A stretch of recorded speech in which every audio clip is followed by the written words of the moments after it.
¿Qué tal, amigos? Muy bienvenidos una semana más a Tu Dinero Nunca Duerme, ya lo saben, el primer programa de cultura financiera de la Radio Generalista Española, un programa en el que cada semana, día a día, no fallamos ni un solo domingo, venimos a aprender a invertir, a despertar nuestros ahorros, ponerlos a trabajar y hacerlo siempre con el consejo y con la ayuda y de la mano de los mejores. Y bueno, pues por eso ya paso a presentarles a mis compañeros de mesa. Domingo Soriano, ¿cómo estás? ¿Qué tal, Luis Fernando? Bien, muy contento. Arrancamos temporada, ya la arrancó el lunes Federico, nueva temporada, 16 años de radio, y aquí los últimos 6, pues como un clavo, con Tu Dinero Nunca Duerme. Con cultura financiera. Hombre, claro. Que es fundamental. Fundamental. Y oye, poquito a poquito... Es que es uno de los grandes agujeros, yo creo, en la sociedad española, y yo creo que ahí estamos poniendo nuestro granito de arena. Hombre, y tanto, ¿verdad, Luis Alberto Iglesias, Luigi? ¿Verdad? No sabes tú la cantidad de gente que en actos presenciales se acercan a saludar diciendo que invierten desde que oyeron el Tu Dinero Nunca Duerme en la radio hace ya unos años. Hemos hecho muchísimo bien y seguimos haciéndolo. Fíjate que desde que arrancamos, Manuel Llamas, ¿cómo estás? ¿Qué tal, amigo? ¿Cómo estás? Desde que arrancamos, hace ya unos añitos, el número de divulgadores de temas financieros yo creo que ha ido creciendo, es un ecosistema que ha ido creciendo, y en la Radio Generalista tenemos que decir que aunque nos dijeron que había algún proyecto, no ha habido ninguno que se haya consolidado como el nuestro, con lo cual pues podemos seguir estando muy contentos, porque además venimos todas las semanas. Todas las semanas traemos asuntos de interés, todas las semanas traemos expertos del primer nivel, y arrancando temporada no podíamos fallar, así que hemos traído a uno de esos grandísimos expertos, a uno de esos analistas que tanto nos pedís cuando escribís a los distintos medios por los que os ponéis en comunicación con nosotros, que no es otro que el socio fundador y codirector de inversiones, Fernando Bernat. Fernando, ¿cómo estás? ¿Qué tal? Buenas tardes. Encantado de estar aquí. Y muchas gracias. Enhorabuena por esos 16 años y por gran labor pedagógica que hacéis en esta mesa. Bueno, oye, labor pedagógica que hacemos gracias a que gente como tú saca un ratito de su apretadísima agenda, también en estas fechas en las que estamos ya, que si la vuelta de las vacaciones, que si tenemos que arrancar los cursos, todo el mundo tiene la agenda hasta arriba. Bueno, pues agradecemos y mucho que saquéis un ratito y os paséis por aquí para hablar de esto que tanto nos gusta y que tanto nos une, como es el ahorro, la inversión y la cultura financiera. Muchas gracias. Bueno, pues presentados, bueno, y como siempre que viene Fernando, le acompaña un maestro entre maestros. Le tengo que saludar, Antonio San José. ¿Qué tal, Luis Fer? Cuando decía yo antes a micrófono cerrado que no se puede ver una mesa como esta en ningún otro sitio más que aquí, un grandísimo historia viva de la comunicación en España. Bueno, muchas gracias. Pero realmente estaba pensando, Tu Dinero Nunca Duerme va camino de ser un clásico en la radiodifusión española. Hombre, esos programas que ya tienen solera. Con mucha humildad intentamos que así sea. Poco a poco intentamos mantener el nivel. Mira, intentamos mantener el nivel y lo conseguimos gracias a que vosotros seguís viniendo. O sea que eso es fantástico. Encantados. Bueno, Antonio, muchas gracias, Fernando. Pues nada, ya si estamos todos, arrancamos. ¿Estás harto de bajas rentabilidades? ¿No quieres seguir pagando altas comisiones? Traspasa tus fondos de inversión a Finicens y podrás obtener una mayor rentabilidad. Más información en el 910-483-004 y en finicens.com. Finicens, especialistas en inversión pasiva. Bueno, pues vamos a arrancar ya el programa. Cuando te he presentado, Fernando, antes he dicho socio fundador y codirector de inversiones de Azvalor, que me he comido la gestora. Pido perdón por el lapsus. Pero antes de arrancar directamente con la entrevista y con el espacio que vamos a estar charlando contigo, siempre tenemos que hacer dar algunos consejos. El primero de los consejos, Luigi, desde Value School, ¿qué nos traéis? El 25 de octubre, que será viernes, de 4 a 8 de la tarde, impartimos la última edición de este año en directo a través de videoconferencia. Lo imparto yo mismo, el curso de iniciación. ¿Lo impartes tú? Pues entonces no hay que perdérselo. Bueno, hombre, es que no somos muchos más en Value School. Es el curso de inicio al ahorro y a la inversión a largo plazo y bueno, la gente va de 0 a 100, es decir, la gente invierte a la semana siguiente, si quieren, con lo que explicamos en este curso. Y os diré que siempre nos vamos a algún portal a ver, por ejemplo, los fondos de la Casa de Valor, donde vemos sus fichas, explicamos todo, las carteras, toda la información que está pública. Al alumno del curso la ve para saber tomar una decisión, por ejemplo, de invertir o no. Correcto. Para poder asistir... Muy bien, página web de Value School, sección de formación, y el taller se llama Hacia la autonomía y la libertad financiera. ¿Va a ser online o presencial? Todo es presencial en directo, es online, yo lo imparto a través de una plataforma de videoconferencia, pero es en directo. Los que están conmigo a las 4 están en sus casas a las 4. ¿Y pueden preguntar? Sí, y luego se va a grabar todo, estará disponible varias semanas. ¿Y contestarás todas las preguntas? Mira, cogemos solamente a 15 personas. Guárdate el 25 de octubre en la agenda, domingo. Tiene muy buena pinta. Además, estaba diciendo ahora Luigi, 15. Yo el otro día es que me llegó el anuncio y dije, aquí hay que darse mucha prisa porque plazas muy limitadas. Es para que me dé tiempo a responder a todas las preguntas.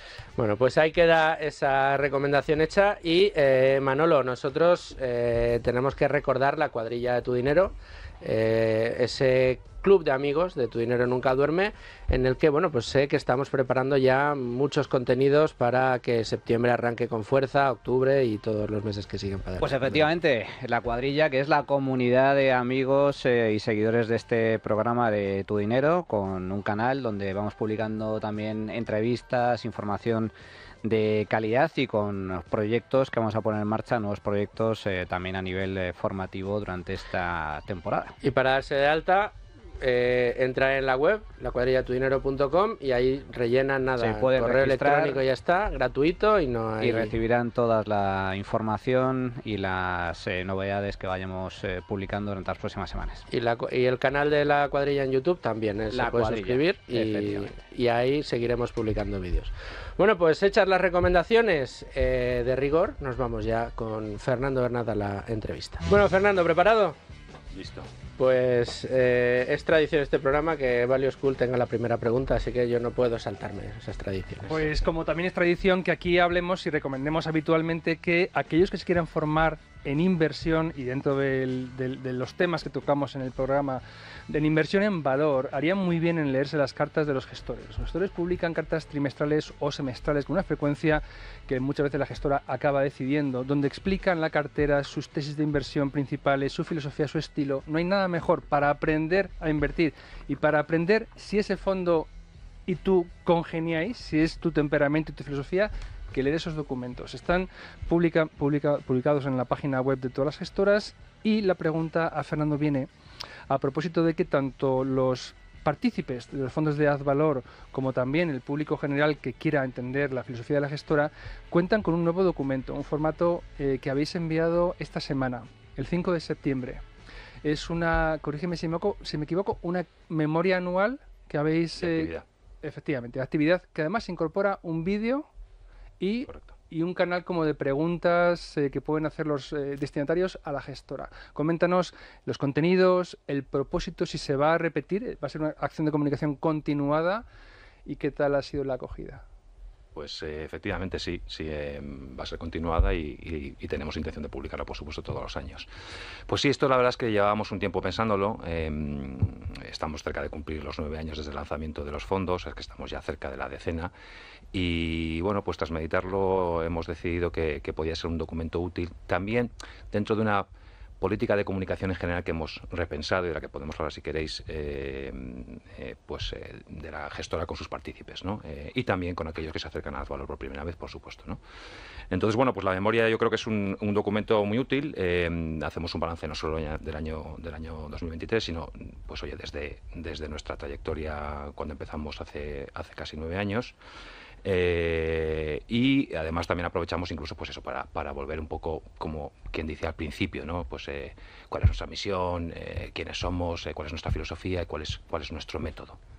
Entonces yo creo que también es bastante útil desde ese punto de vista, también para gente que a lo mejor se pregunta pues oye, qué hacer con sus ahorros, que siempre es una cuestión peliaguda y que a mí me parece que además en las circunstancias actuales pues lo es incluso más que de costumbre, ¿no? Entonces, bueno, en la memoria hacemos un balance desde que empezamos, del cual estamos pues yo creo que bastante satisfechos. Hemos prácticamente doblado el capital del 90% que está invertido en nuestras carteras. En el buque insignia, que es el Azvalor Internacional, hemos casi multiplicado por 2,5, que viene a ser un 11% de rentabilidad anualizada, y que, por ponerlo en contexto, pues compara más o menos con un 6% del índice de referencia. O sea que le hemos sacado un 5% anual, que esto a cabo de 9 años pues se nota mucho, ¿no? El índice habría subido un 60% versus ese doblar una vez y media, ¿no? Entonces, bueno, pues yo creo que eso es un resultado con el que estamos contentos. Esto ha sido a pesar de, oye, pues algunas crisis bastante importantes desde el punto de vista de muy largo plazo. Hemos pasado el COVID, hemos pasado el Brexit, estamos pasando 2 guerras. Hemos pasado un periodo que hacía muchísimo tiempo que no se veía de altísima inflación. Y bueno, pues esas circunstancias que no son nuevas para nosotros en los más de 20 años de trayectoria que tenemos, pero que bueno, pues que lo hacen, yo creo, especialmente meritorio. Y luego, más importante todavía, hablamos un poco del futuro, ¿no? Que es lo que a la gente más le interesa, y ahí explicamos cómo los fondos todavía tienen un potencial cercano al 90%, que bueno, pues que eso al final, si atendemos un poco a lo que da de sí a futuro cuando manejamos los potenciales, explicamos que pues podemos esperar rentabilidades en línea con esa media histórica nuestra de alrededor 10-12%. O sea que yo creo que buenas noticias para los partícipes. Y Fernanda, ¿a qué se debe este cambio en la política de comunicación? ¿Significa esto que la memoria anual de actividad que va acompañada de este vídeo explicativo va a sustituir a la tradicional conferencia con inversores que celebrabais anualmente? Pues de momento sí. Como decía, hemos repensado la política de comunicación con los partícipes y con la gente interesada en lo que hacemos y en nuestras carteras, y nos parece que es una forma, pues yo creo que mucho más directa, mucho más personalizada, mucho más completa de atender pues las cuestiones de los inversores. Esto entra dentro de una política que tiene mucho más alcance y que afecta sobre todo a nuestra actividad de relación con inversores, ¿no? De nuestro equipo de relación con inversores. Entonces estamos haciendo una actividad mucho más intensa y, como decía, mucho más cercana y individualizada a los partícipes, que pues tenemos ya más de 25.000, ¿no? Entonces, bueno, pues efectivamente en lo que llevamos de año 2023, por ejemplo, pues creo que hemos tenido o hemos llegado por lo menos una vez a 12.000 partícipes entre los cafés que organizamos de vez en cuando con un grupo de ellos, webinars, reuniones presenciales y otra serie de actos, pues eso, acumulamos en lo que va de año 12.000 partícipes que han tenido oportunidad de hablar con una persona del equipo de relación con inversores, ¿no? Individualmente o en grupo.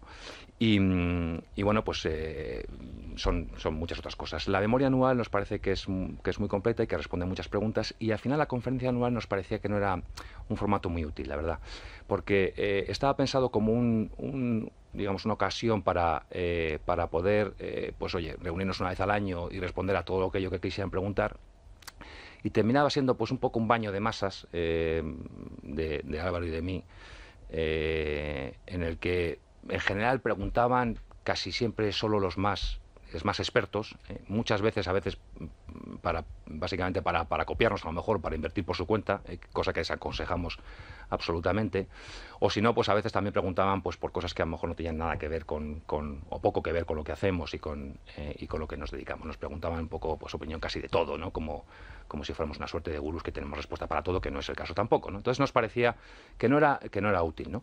Y además tampoco es reflejo de lo que es Advalor hoy en día, porque verdaderamente, bueno, pues ahí aparecíamos Álvaro y yo en esas conferencias anuales, y Advalor es mucho más que eso. Somos un equipo, esto es un proceso, una cultura y un proceso intenso que se despliega por un equipo y en equipo. Es decir, son realmente tareas en las que interviene. Ahora somos un equipo de inversiones 13 personas, 10 de los cuales son analistas o gestores, y yo creo que, bueno, pues entonces esa conferencia no reflejaba bien eso.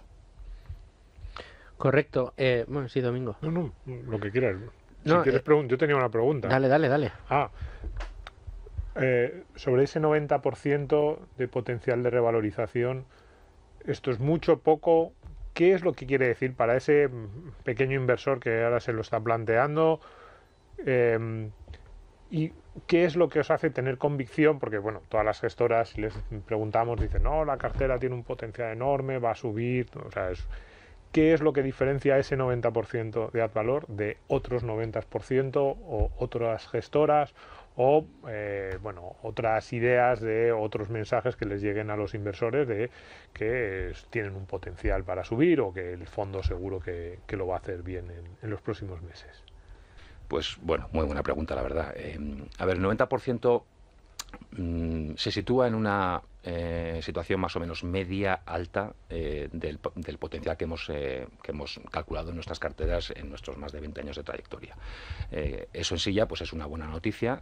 Es verdad que no está en niveles de máximos que se han dado en algunas ocasiones, normalmente tras caídas fuertes de la bolsa. Nos pasó pues en el año 2008-2009, en el que calculábamos potenciales de hasta el 200-250%, o pues por ejemplo no hace tanto tiempo tras el COVID, pero sí que es un potencial también más alto que en otras ocasiones en las que bueno, pues tras periodos de subidas de los mercados importantes, pues a lo mejor hemos tenido potenciales más escasos, ¿no? Del 40 o 50%, ¿no? Ahora venimos de un periodo de fuertes subidas en las bolsas acumulado desde hace unos años, y sin embargo nosotros estamos consiguiendo tener un potencial bastante alto.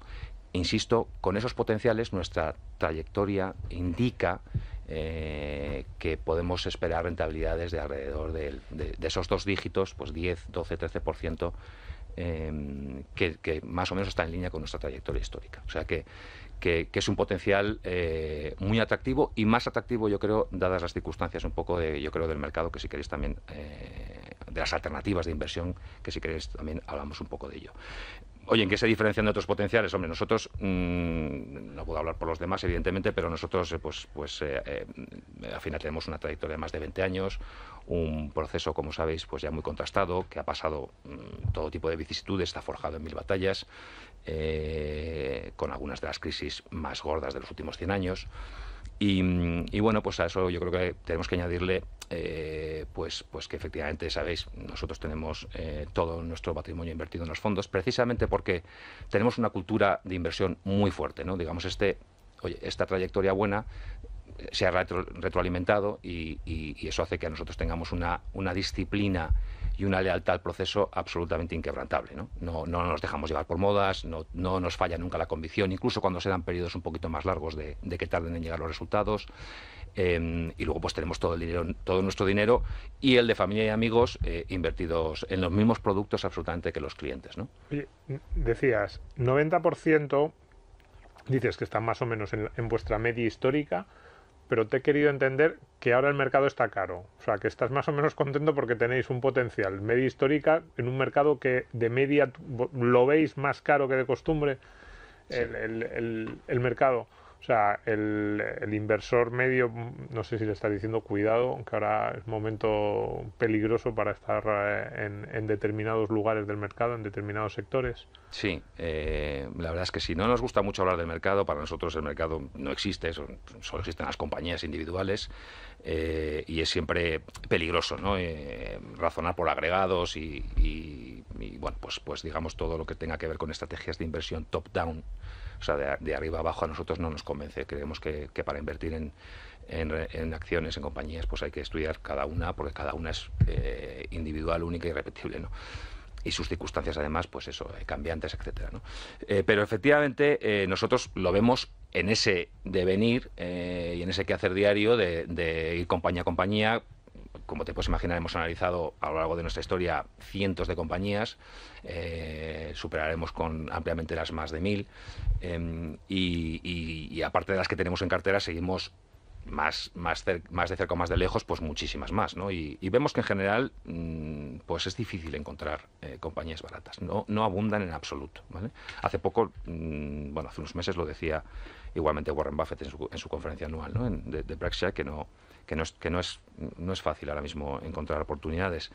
Y la verdad es que eso que vemos en el bottom-up pues coincide en este caso con los agregados, ¿no? Con esos indicadores un poco más o menos de los fundamentales del mercado, y las bolsas occidentales, al menos, sobre todo la americana, que es la más importante del mundo, pues están caras, ¿no? Lo mires por donde lo mires pues por el indicador de Buffett, volviendo a a nuestro admirado Warren Buffett, que es la capitalización bursátil por el PIB, o si miras el PER, la bolsa americana está cotizando un PER de 25 veces, que sería como una rentabilidad implícita en los beneficios del 4%, y además con unos márgenes de beneficios en máximos.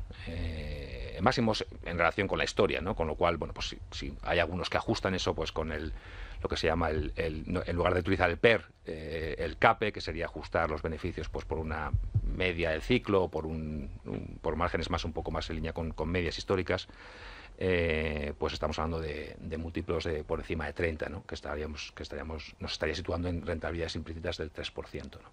Eso, por ejemplo, compara con una rentabilidad calculada de la misma manera, calculada por nosotros, pero calculada de la misma manera de la valor internacional del 12%, ¿no? O sea, estamos hablando de que tenemos una rentabilidad implícita de 4 veces más, entre 3 y 4 veces más que la bolsa, ¿no? Entonces, bueno, pues es verdaderamente asombroso, ¿no? Que esas discrepancias siempre existen, pero ahora mismo están desde luego en el rango alto. Otro ejemplo, por ejemplo, otro indicador importante es la concentración en esa misma bolsa americana, ¿no? Que suele ser al final síntoma de excesos y a veces preludio de correcciones, ¿no?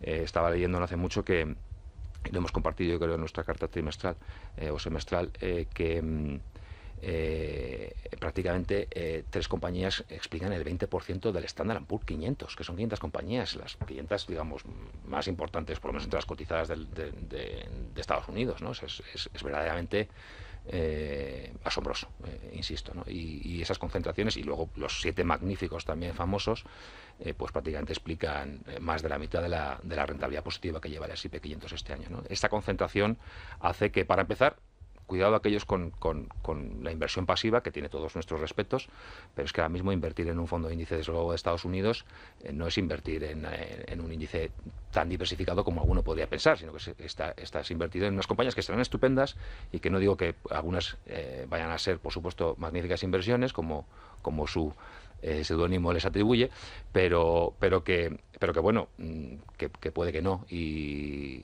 hay que recordar que al final las compañías más caras de la bolsa, a largo plazo, las compañías que en un momento dado son las que más valen en la bolsa, a largo plazo, los siguientes 10 años, la probabilidad de clase, históricamente por lo menos de eso, no es buena. Suelen hacerlo mal, ¿eh? No quiero meterme en ninguna en concreto, pero como clase no es buen consejo.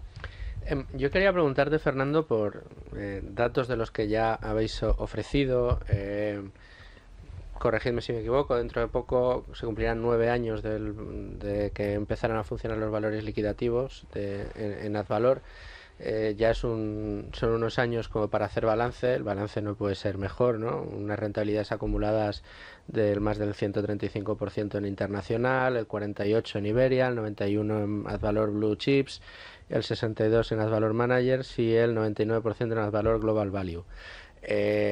Bueno, creo que esas rentabilidades ya hablan por sí solos en un periodo que es largo plazo, pero no es un larguísimo plazo. Quiero decir que son unas rentabilidades muy buenas. Sin embargo, se observan diferencias importantes. Por ejemplo, ese 137% del Advalor internacional frente al 48% del Advalor Iberia.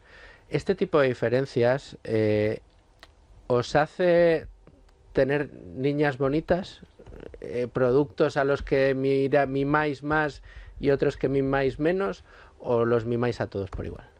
No. Están todos en el centro de nuestro corazón y son todos nuestros preferidos. A ver, es verdad que el Advalor internacional es, digamos, nuestro buque insignia. Es un fondo que, bueno, a largo plazo, pues yo creo que puede aspirar en general a mejores rentabilidades, porque su universo es sencillamente mucho más amplio, ¿no? Entonces, eso es así, ¿no? También es verdad que es bastante más grande, y luego ocurre que el Advalor Iberia, pues bueno, es donde jugamos en casa, ¿no? Con lo cual, pues también tenemos desde ese punto de vista algún ángulo y alguna ventaja respecto al Advalor internacional, ¿no? El Advalor Iberia es un fondo que efectivamente ha mejorado a su índice también en este periodo, margen, sí. Efectivamente, con lo cual, bueno, pues digamos, sobre sus circunstancias, sobre su propio universo, lo ha hecho bien. Ahora, a mí me gusta mucho el Álvaro Oliveria. Es un fondo muy concentrado en unas pocas compañías, está más concentrado que el Álvaro Internacional, estando el Álvaro Internacional también concentrado, pero el Álvaro Oliveria está muy concentrado en unas pocas compañías que conocemos muy bien y que efectivamente, pues digamos que sus cotizaciones le deben algo a su valor fundamental, y lo mismo le pasa al Álvaro Internacional, pero en este caso pues está tardando quizá un poquito más en algunas compañías en que el mercado les reconozca el valor, ¿no? Entonces, bueno, pues yo creo que es también una muy buena opción, y yo desde luego estoy invertido también en las proporciones lógicas, ¿no? de más en uno que en otro, por supuesto. Y cuéntanos un poco, bueno, algo has avanzado ya, pero ¿a qué se deben estos resultados tan brillantes en estos 9 años? Esa adhesión inquebrantable que tenéis, como decías, a vuestro proceso, tiene algo de una pizca de suerte, es trabajo, las 2-3 claves sin las que no hubieran sido posibles estos resultados. Pues no, efectivamente, esto es proceso, ¿no? Como decía, pues nosotros llevamos 20 años siguiendo un proceso que funciona. No es cuestión en absoluto del talento de nadie, ni la competencia ni las habilidades de nadie, sino que simplemente ser siempre absolutamente fiel a un proceso que es muy intenso. Y que comprende muchísimas fases. Como os hemos explicado aquí alguna vez, oye, pues descartamos mucho, hay una ruta corta al no y una ruta larga al sí, ¿no? Y en el que interviene todo el equipo digamos, en una especie de fase que podría asemejarse a lo mejor pues a una cadena de montaje de un coche, ¿no? Donde empieza primero pues con las planchas de acero y termina saliendo un coche que funciona estupendamente, arranca y se pone a 100 por hora en 5 segundos. Es decir, pasa por diferentes fases. En todas las compañías intervienen por lo menos 2 o 3 miembros del equipo, a veces 4 y 5, y en última instancia todos un poco en un comité, ¿no? Con lo cual pues es muy sólido, ¿no? No comprometemos esto jamás, porque sabemos que los resultados están ahí precisamente por ser fiel a estos, no por otra cosa, ¿no? Y no caemos jamás en la complacencia. Y bueno, y como decía, pues tenemos todo nuestro dinero invertido en los fondos, que hace que bueno, pues que eso, que la adhesión al proceso es religión en la compañía, ¿no? Yo creo que es muy importante resaltar eso precisamente, ¿no? Yo creo que nosotros casi razonamos pues de otra manera distinta a muchas gestoras. Es decir, nosotros estamos gestionando nuestro dinero y los partícipes pues oye, digamos, los invitamos a invertir con nosotros, ¿no? Pero no hacemos caso absolutamente a modas. Tengo que pedir disculpas porque muchas veces no hacemos caso a las recomendaciones que nos dan los propios partícipes. Hay partícipes que no les gusta a veces en las compañías en las que invertimos, pero en ese sentido somos pues no tenemos absolutamente ninguna empatía con es decir, tenemos un foco en la rentabilidad que es absolutamente, como decía, inquebrantable, ¿no? Eso hace también incluso que, bueno, pues en algunos casos antepongamos la rentabilidad al negocio. Y ahí está el ejemplo de habernos comprometido a limitar nuestro tamaño, ¿no? Eso, en principio, va en contra del negocio, pero va a favor de la rentabilidad, porque a más tamaño más difícil, ¿no? Pues eso lo hemos dejado muy claro. Nuestro compromiso es no pasar un tamaño, porque nuestro foco es la rentabilidad.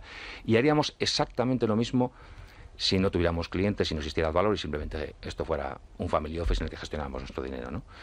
Y luego además tenemos yo creo que una base de clientes muy alineada, ¿no? En primer lugar porque toda la vida, y lo seguimos haciendo, no nos cortamos en decir, oye, mira, a lo mejor este fondo no es para ti, ¿eh? Es decir, buscamos esa alineación y a veces disuadimos a la gente de invertir en nuestros fondos. Oye, si necesitas el dinero, tú crees que en un plazo breve, o sea, si quieres invertir una cantidad, pero te parece que vas a tener que rescatar a corto plazo. O si crees que los movimientos de la bolsa, que es algo absolutamente natural de cualquier mercado líquido, no existe un mercado líquido que no sea volátil, o sea, no se pueden producir las dos cosas al mismo tiempo, ¿no? Entonces, si uno quiere disfrutar de liquidez, pues hay volatilidad, ¿no?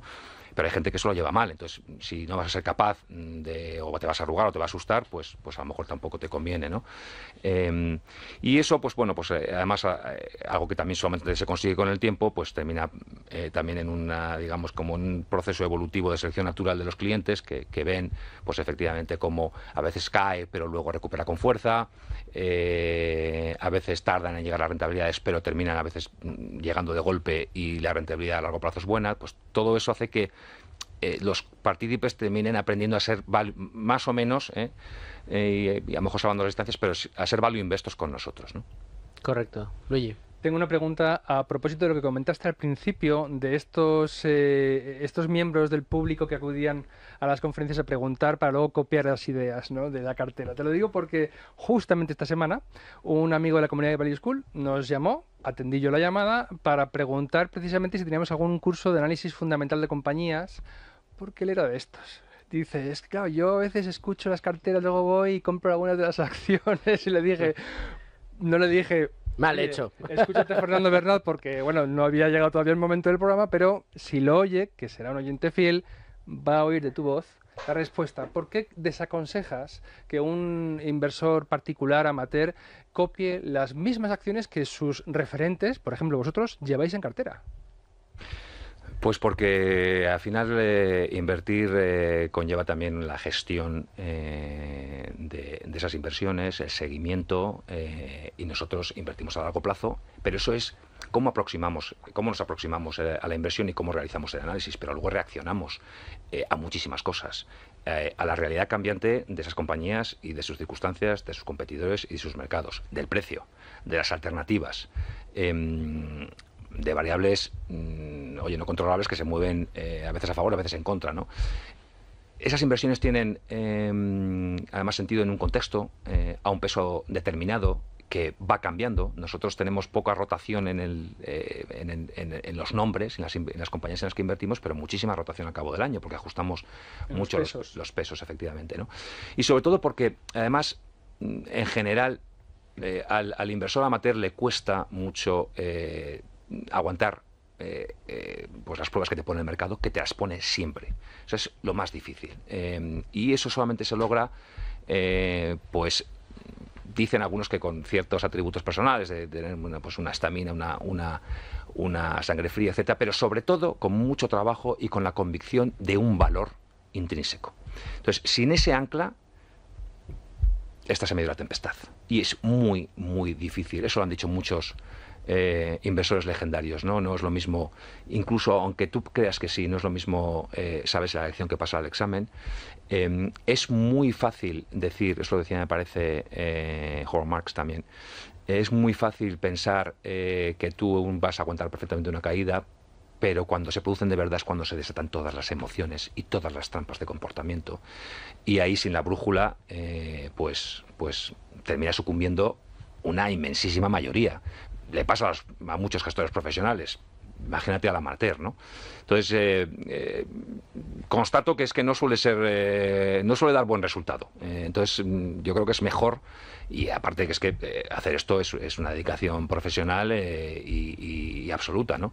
Oye, para aquellos que tienen una formación importante, el tiempo necesario para dedicarle, a lo mejor a un nicho en el que por circunstancias profesionales, personales o lo que sea, conocen especialmente algún sector, algún segmento, alguna industria, pues no voy a decir que no, pero si no, me parece mala idea. Luego habría un comportamiento un poco, o sea, quiero decir, si lo que quieres es copiar la estrategia de un gestor como es Fernando, Álvaro o otros de los muchos grandes gestores que han pasado por aquí, pues si lo tienes más barato y si luego sin tener que pasar por caja cada vez que compras y que vendes, invertir en el fondo, parece absurdo, ¿no? Esa fue mi conclusión. Digo, date cuenta de que tú, si te quieres evitar un pago de una comisión, pregúntate por qué te están cobrando. Es una gestión de una cartera, es una selección de valores, es una dedicación, es una convicción que nace de la dedicación de trabajo de horas de todo un equipo que ningún particular va a conseguir. Y eso hay que valorarlo. Hay otro elemento importante, que es que la inversión directa en acciones tiene otra fiscalidad. Hombre, claro, nosotros, eso decía yo. Claro, nosotros en los fondos vendemos y esas plusvalías no generan apenas impuestos. A una persona que consiga rentabilizar y ganar dinero en bolsa Hacienda le mete un tajo a esa renta. Eso, al final, hay un libro buenísimo que ya hemos citado alguna vez y que vosotros conocéis, vosotros en esta mesa conocéis perfectamente, que es el de Jeremy Siegel, que calcula lo que hace la bolsa americana en 200 años sin impuestos y aplicando simplemente el impuesto marginal que había en cada momento del tiempo, el 1 de enero, o sea, una vez al año nada más, el 1 de enero, asumiendo que vendes, por supuesto los años en los que la bolsa había dado un resultado negativo, pues no había impuestos, pero en los años de resultado positivo, pues el impuesto marginal que hubiera en cada momento, que por cierto, durante 150 años el impuesto era bajísimo o cero, ¿vale? Y la diferencia es increíble. O sea, yo de verdad invito a que la gente vea ese gráfico, porque es que un euro que pierdes hoy en favor de Hacienda es un euro que no la puedas hacer crecer nunca, que no puedes capitalizar a largo plazo. Tal cual. A ver, yo sobre ese tema que nos preguntan mucho, también en el curso nos preguntan mucho, como a mí me toca la parte de renta variable, también, y hay muchos oyentes que lo pueden estar pensando, también hay una cuestión importante que es el peso de tu cartera al que quieras dedicar esas pequeñas inversiones. A mí me parece, incluso es natural, es comprensible que un pequeño inversor que se empieza a aficionar a estas cosas, que le empieza a gustar, que se lee libros, que empieza a hacer pequeñas tesis, diga, oye, pues voy a buscar esos 4 o 5 gestores de referencia que yo tengo, alguna de sus posiciones, me voy a estudiar un poquito más esa posición y voy a invertir. Pero ahí yo lo que siempre les digo es cuidado, que tengas un 2, 3, 4, 5% de tu cartera en esas posiciones que has estudiado tú solo, me parece bastante razonable. Para el 95% de los inversores, ir más allá que es de eso, que es una medio apuesta, un medio hobby, y situar un porcentaje muy elevado, ahí sí que si no le vas a dedicar el tiempo que le dedican los gestores profesionales, a mí me da mucho miedo. Nosotros aquí siempre decimos que hacemos, o decimos lo que hacemos. Yo, por ejemplo, mucha gente me pregunta y digo, yo no tengo ni un duro invertido en acciones directamente, yo todo lo tengo a través de fondos, porque no tengo ni los conocimientos ni el tiempo para hacerlo. Digo, mira, cantidades pequeñitas por hacer, pues eso, no digo la gracia, pero sí un poquito por matar el gusanillo de la afición de me estoy haciendo unas pequeñas tesis de inversión, sí, si no, yo en general lo desaconsejo, pero bueno. Yo tenía una... Sí. No, es que se lo digo a todos los días a mis alumnos porque es una pregunta que aparece muchísimo y es muy interesante. Una pregunta sobre la cartera, Fernando. A ver qué te puedo responder. A ver, no, esta es es fácil que yo creo que sí me la puedes responder. Y si fuera difícil también se la hacemos. Una cosa que me ha llamado mucho la atención es que vosotros siempre habéis dicho que vosotros no sois un fondo sectorial, que la cuestión de las materias primas casi os ha arrollado porque empezasteis a ver muchas compañías baratas y empezasteis a invertir allí. Efectivamente, ahí habéis conseguido buena parte de vuestra rentabilidad. Han subido mucho en estos últimos 3 o 4 años. Y a mí una cosa que me ha llamado mucho la atención, cuando me he puesto, por ejemplo, con el Fondo Internacional, he dicho, pero si siguen teniendo un peso enorme de materias primas. ¿Veis? En esa distribución que hay por sectores, dais una de materiales básicos, que hay mucha minera, por ejemplo, estoy viendo Barrick Gold, por encima del 45% del peso del fondo, y en energía otro 37%. O sea, seguís viendo mucho potencial en sectores que ya os han dado mucha rentabilidad. O sea, todavía, no sé, bueno, habréis cambiado de compañías, pero todavía veis margen incluso en esos sectores que aparentemente pues ya como que hubiera parecido que los últimos años ya habían dado todo de sí. Pues mira, Domingo, esto es recurrente y voy a abordar el asunto otra vez de la misma manera yo creo que he hecho en este programa, incluso pues, en ocasiones anteriores, ¿no? No se puede razonar por sectores, verdaderamente, y no estoy diciendo que tu enunciado de la pregunta no sea correcto, pero mira, el otro día estaba mirando el sector farmacéutico de compañías farmacéuticas grandes, por ejemplo, por hablar de uno que no está representado apenas en nuestras carteras ahora mismo, pero veías cómo, y vamos a hablar de compañías de primerísima fila, ¿vale? O sea, multinacionales a nivel global, ¿no? Veías como, por ejemplo, pues Novartis, Roche, Pfizer, Sanofi, llevan prácticamente 10 años planas, ¿vale? Merck, sin embargo, ha subido un 100%. Y Novo Nordisk y Lilly han casi multiplicado por 9 o 10 veces en ese periodo, ¿no? Hemos puesto ejemplos nuestros del pasado, o sea, compañías en el mismo sector que quiebran y otras que multiplican, ¿no? Entonces, estamos invertidos en todo tipo de sectores, tenemos pero lo hacemos efectivamente seleccionando las compañías, ¿no? Pero tenemos compañías en el sector de la distribución de alimentación, tabaco, servicios inmobiliarios, papeleras, cementeras, cadenas de pubs, compañías eléctricas dentro de la energía. No tiene nada que ver pues con otros que recordaréis a lo mejor de hace unos años, del sector del petróleo y el gas o el carbón. Al final las compañías eléctricas son energía, pero son otra cosa, ¿no? O sea, tenemos de todo. Compañías, bueno, pues de todo tamaño y algunas multinacionales también, y otras pues con negocios regionales, ¿no? Cuando hablamos de materiales básicos, bueno, pues que ahí incluye negocios que son muy distintos, que pueden estar relacionados en la cadena de valor, ¿no? Pero compañías de servicios para el sector del petróleo no tiene nada que ver con comprar un productor de petróleo, que también tenemos alguno. O sea que efectivamente no razonamos por sectores, no hay que pensar que si las oportunidades se producen en un sector o en otro, y al final la distribución, nosotros miramos una diversificación mínima, pero al final la distribución de nuestras inversiones es pura selección individual de las compañías. Tenéis, profundizando un poco más en esta cuestión, tenéis mineras de oro. El oro ha registrado una subida muy sustancial en los últimos años, y me gustaría saber, porque yo en alguna ocasión que habéis venido al programa, cuando la inflación era cero e incluso negativa, que llegó a estar negativa durante algún tiempo, yo os he escuchado en una ocasión a Álvaro, y creo que también a ti, que cuidado, que el tema de la inflación iba a ser una cuestión de tiempo que llegara, y finalmente llegó. ¿Por qué tenéis tanta convicción en estas empresas mineras? Porque al fin y al cabo la rentabilidad de estas mineras también de alguna forma está correlacionado con el precio del metal, con el precio del oro. A pesar de esta subida que ha experimentado el oro en los últimos tiempos, que está subiendo con fuerza, ¿seguís viendo que hay potencial? ¿Seguís viendo que hay riesgo inflacionario, que la inflación no está bajo control? Tenemos convicción en unas pocas compañías mineras de metales preciosos. Unas muy pocas, básicamente en 4 o 5 de un universo muchísimo más amplio. Por las razones particulares de cada una. Son compañías que nos gustan sus activos, nos gusta su dirección y su liderazgo, nos gusta la trayectoria que tienen de asignación de capital, y nos gusta su balance y sobre todo pues su valoración. Pero son unas pocas en un universo mucho más amplio. O sea, no invertimos en mineras de oro. Empieza así el razonamiento y luego elegimos. Es algo en lo que llevo ya pues un rato aquí insistiendo, pero es que es importantísimo, ¿no? Efectivamente, bueno, pues el oro ha subido mucho. Nosotros no hacemos, es decir, no necesitamos que el oro suba para que estas compañías, evidentemente que el precio del commodity tiene un impacto en lo que ganan, ¿no? Pero en ese sentido no hacemos ninguna estimación, que es ningún alarde de predicción ni nada por el estilo. O sea, no contamos con el precio de cotización.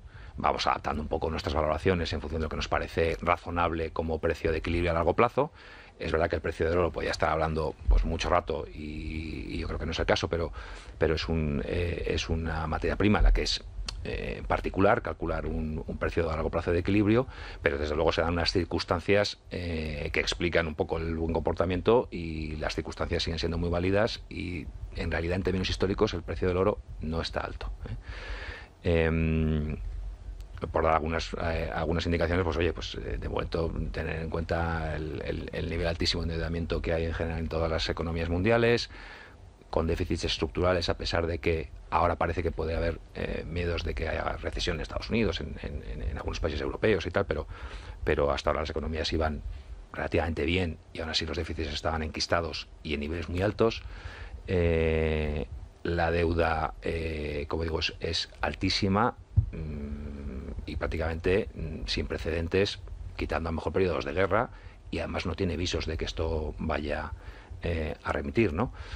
Y todavía no se han depurado. Ahora parece que puede haber un cambio en política monetaria. Pero bueno, estos son consideraciones que nosotros no tenemos en cuenta a la hora de invertir en estas compañías. En estas compañías invertimos sin asumir nada importante respecto al precio del oro. Pero nos parece que las circunstancias, desde luego, para que el precio del oro nos pueda seguir sorprendiendo, son favorables. Si me permites, comentabas anteriormente, Fernando, bueno, que cuidado con las valoraciones de algunos índices, que en general la bolsa está cara, bueno, especialmente el S&P 500 con esas grandes tecnologías que son las que están liderando los índices, pero que están a precios bastante exigentes, bastante altos. Pero comentáis en vuestra última carta semestral que os está costando en estos momentos encontrar empresas que creen valor al accionista. O sea, que sean gestionadas pensando en crear valor al accionista, en grandes cotizadas. ¿Qué es lo que tiene que tener la gestión de una empresa para pensar en el accionista? ¿Están pensando en resultados más a corto plazo y no tanto en el interés del accionista a largo plazo? Pues mira, la verdad es que eso sí es algo que nos parece que en general ha ido a peor. Es decir, son más las compañías en las que bueno, pues percibimos una burocracia, percibimos un consejo que se esconde detrás de un ejercicio de ticar las casillas, es decir, ahora hay todo un recetario de lo que es bueno y lo que es malo a nivel corporativo, que, bueno, pues en muchos casos hacen agentes externos y sobre los que pues muchas veces los accionistas descansan y externalizan, o sea, delegan la responsabilidad en eso, y eso los consejos pues lo van notando, ¿no? Hay una serie de premisas que nosotros no compartimos mucho en cuanto a que, bueno, pues como ideas generales nos pueden parecer bien o mal, pero que desde luego anteponen otras cosas completamente distintas a crear valor, que es, por ejemplo, pues si el número de mujeres y hombres sea X o Y, la proporción en los consejos, la diversidad, el que las compañías se conviertan a veces en ONGs. Nos parece que las compañías tienen que ser, por supuesto, cumplidoras de la ley a rajatabla y buenos ciudadanos, buenos vecinos, responsables en su devenir con todo lo que hacen, pero no nos parece que tengan que dedicar, porque existe el problema de agencia y yo creo que la filantropía yo creo que pertenece más bien a nivel de decisión de particular, ¿no? O de instituciones que se dediquen para eso, ¿no? Las compañías no hay que olvidar una labor social importantísima, que es generar beneficio, porque eso indica que han transformado bienes escasos en algo que es útil para la sociedad, ¿no? Y ese tiene que ser y ha sido siempre el centro de la estrategia empresarial, ¿no? Entonces esto, pues siempre nos hemos preferido, como sabéis, compañías en las que haya skin in the game, que no, como solemos decir, es decir, donde haya un dueño, donde haya un consejo que realmente veas que se preocupa por crear valor, donde el accionista es el primero y no el segundo, el tercero, el cuarto. Y bueno, pues consejos donde el ecosistema, digamos, conspira para que todo esto sea el centro y el norte, ¿no? Y esto cada vez lo vemos más, bueno, escasea más, con lo cual, pues efectivamente, para nosotros siempre ha sido importante y ahora mismo, pues está ganando peso incluso en nuestro análisis que siempre ha tenido, ¿no? Fernando, seguro que muchos de los oyentes que tenemos, que os siguen, o incluso que son partícipes de la gestora de Advalor, se hacen la siguiente lectura. Hemos tenido 2 años absolutamente brillantes, imposibles de igualar por ningún otro gestora. El 21 y el 22 en conjunto fueron 2 años absolutamente extraordinarios, y el 2023 pues no ha sido un año en el que haya sido tan absolutamente brillante, sino ha sido un poquito más, o sea, bien, generando alfa, pero no tan brillante como los anteriores. ¿A qué crees que se debe? Bueno, a ver, es que al final las rentabilidades a corto plazo, pues no merece a veces mucho explicarlas, ¿no? Pero, a ver, yo creo que efectivamente el 2021 y el 2022 fueron extraordinarios.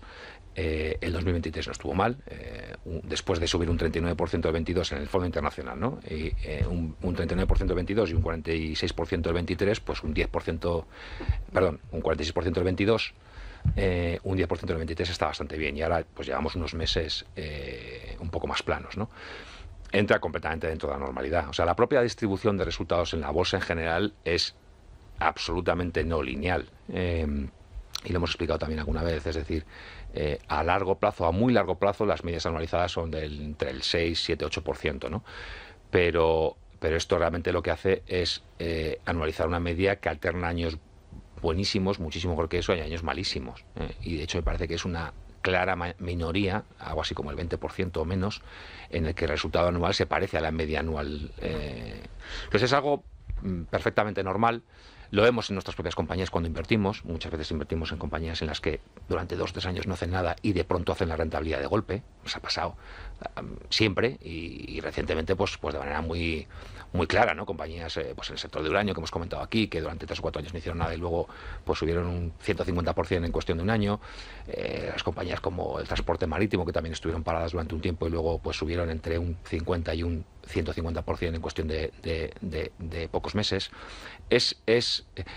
Esta semana mismo, por ejemplo, pues también sucede así, ¿no? Muchas veces. Esta semana, pues una compañía que teníamos en cartera abre subiendo un 30%, porque hay especulaciones de que se le puede hacer una oferta de adquisición. Y eso, pues alguien que quiere aprovechar la oportunidad enteramente, ¿no? Una compañía que quiere, pues, una institución que quiere comprarla directamente, una OPA. Es decir, hay muchas situaciones en las que hace que las rentabilidades vengan de golpe. Entonces, yo creo que es absolutamente normal y en lo que hay que poner el foco es en el potencial. Nosotros somos, de hecho, amarrategis en los cálculos que hacemos de nuestro potencial. Volviendo también a lo mejor a tu pregunta, Domingo, o sea, y eso lo vemos en las compañías. Normalmente las compañías luego terminan superando nuestros precios objetivos, con lo cual estamos absolutamente convencidos de nunca llegaremos a ese precio objetivo o a ese valor del fondo con las inversiones que tenemos hoy, porque nuestro trabajo de hecho es ir incrementándolo. Entonces, a veces las vendemos antes de que lleguen a ese valor objetivo porque se va agotando el potencial y encontramos oportunidades nuevas que renuevan ese potencial y lo llevan más lejos, ¿no? Pero de nuestras valoraciones, y siempre con un pequeño grado, un pequeño porcentaje de errores que son insoslayables, nuestras valoraciones son buenas y diría que conservadoras, ¿no? Entonces, los resultados llegarán. Tenemos un periodo un poquito más tranquilo después de una rentabilidad extraordinaria, pero el potencial indica que eso es así. Te quería hacer yo un apunte, Fernando. Creo que cada vez vamos a tener que ofrecer aquí en Value School, bueno, donde yo trabajo o aquí en el programa, alguna especie de segmento de estadística para inversores. Porque estabas aludiendo a algo como la dispersión de las rentabilidades. Es decir, que un gestor y un fondo, un vehículo, obtengan una rentabilidad del 12% y al año siguiente del 2 o del -4, no hace que ese gestor sea menos bueno, ni lo vuelve extraordinario el hecho de haber obtenido ese 12%. Es un fenómeno natural que se da porque es que el activo tiene ese comportamiento. Y yo creo que los inversores sacan demasiado rápido demasiadas conclusiones acerca de la bondad del vehículo y del talento del gestor, cuando simplemente presencian un fenómeno puramente natural que a largos plazos acaba siendo insignificante porque se tiende a ese promedio histórico del activo, no de la circunstancia que afecte al vehículo y al gestor. Efectivamente. Y además por esa volatilidad y por la naturaleza líquida y volátil del activo, pues en periodos breves la misma acción puede tener también comportamientos de subidas y bajadas muy fuertes, ¿no? Son periodos de siembra y de cosecha, ¿no? Los resultados del 21 y del 22 extraordinarios, pues oye, en parte aprovecharon las caídas importantes del COVID, ¿no? En este caso reciente, pues lo que sucedió, por ejemplo, en el 22 es que nuestros fondos subieron muchísimo con una bolsa cayendo. El fondo subió un 46 cuando la bolsa americana cayó un 20. Ahí volvimos a sembrar. La cosecha llegará. Quedan 2 minutos y medio, Manu. Fernando, os ruego brevedad, no quiero dejarte sin preguntar. Al igual que antes comentábamos, que parece que se está produciendo un deterioro en la cultura empresarial por parte de algunos gestores de cotizadas, me gustaría saber tu opinión sobre la evolución de la cultura financiera en España. Porque yo creo que también, yo veo cada vez más jóvenes interesados en la inversión, con más conocimientos, y vosotros siempre decís que los partícipes de vuestra gestora son fundamentales. Tienen que entender el proceso, tienen que mantener la convicción y no hacer caso al ruido constante del mercado. ¿Crees que se ha producido una mejora en materia de cultura financiera? Aunque creo que todavía queda mucho margen, mucha mejora por lograr. Sí, hombre, se está produciendo, yo creo que sí que va mejorando y al final estas cosas son cuestión de un poco de tiempo, ¿no? Tendrá que madurar el mercado español, pero efectivamente yo creo que todavía hay mucho camino por hacer. Hay todavía, digamos, algunos tópicos que hay que desterrar, ¿eh? O sea, la liquidez no es un activo a largo plazo, es una opción, ¿sabes? Digamos, sirve de una función, pero al final pierde poder adquisitivo. La renta fija, pues yo creo que la gente también tiene que saber qué puede esperar de ella, y yo creo que patar con la inflación es lo mejor que puedes hacer. Cuidado ahora con pensar que, bueno, pues que la inflación está ya controlada y que la renta fija vuelve a dar una rentabilidad que durante un tiempo fue un disparate porque da rentabilidades nominales negativas, pero yo creo que hay que tener cuidado por lo que hemos hablado un poco de la situación de endeudamientos y déficits, ¿no? La renta inmobiliaria es muy heterogénea, es muy difícil opinar, pero bueno, yo creo que también está sobrerepresentada, y la renta variable es el activo claramente infrarrepresentado porque cuesta, por esa volatilidad, porque muchas veces estás en pérdidas y la gente, si no sabe lo que puede esperar, pues entonces se lleva disgustos innecesarios. Aquí sí que sabemos lo que podemos esperar de ti, y no solo lo has dado, sino que lo has superado como es habitual. Fernando, muchísimas gracias de verdad por haber sacado el hueco y haber compartido tus reflexiones y tu visión de mercado con nuestros oyentes. Un placer como siempre, muchas gracias a vosotros. Espero verte muy pronto de nuevo aquí, a ver si finalmente podemos seguir hablando de esto el año que viene, a tiempo pasado, a toro pasado, que es como se ven las cosas más sencillas. Fernando, muchísimas gracias, de verdad. Muchas gracias. Antonio San José, a ti también te despido. Muy bien, has estado atentamente a la escucha. Claro que sí, aprendiendo. Y disfrutando. Muy bien, Antonio. Luigi, Domingo, Manolo, muchas gracias a todos por estar aquí. Y a ustedes, señores oyentes, gracias por estar una semana más con nosotros. Les espero aquí la semana que viene con asuntos seguro de su interés. Y hasta entonces, como siempre, les deseo que sean muy felices.